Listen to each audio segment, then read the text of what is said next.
人讲行万里路，较赢读万卷书。看书读书歌，有当着啊，较输当面听人讲。淡水古迹博物馆，当着针对135年前法国甲清兵伫咧淡水旧名叫做河尾这片的战争，用舞蹈甲音乐重新表现出当时战火连天的情景，要带大家来现场体会甲感伤过去淡水这站坎坷的历史。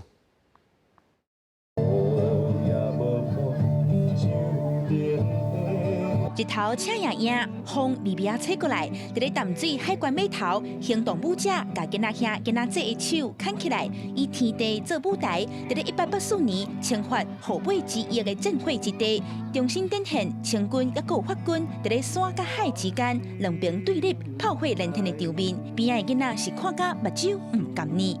你们说你们最喜欢哪一个表演？为什么？ 那你们知道今天这个活动是在讲哪一个历史故事吗？清外人的。所以你们最喜欢哪一个表演？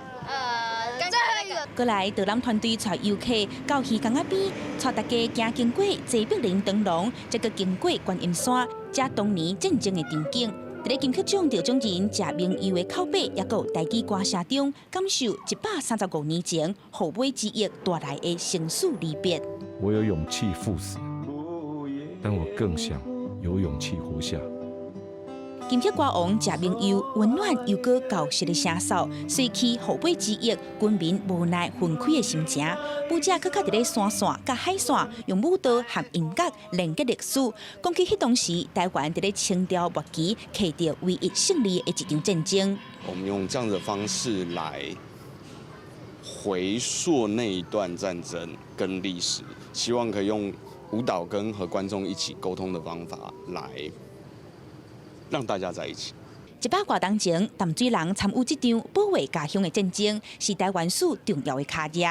淡水古迹博物馆希望带大家用一种新的导览形态，感受河尾先辈坚定捍卫家乡的精神。记者阿敏珍、张玉水淡水报道。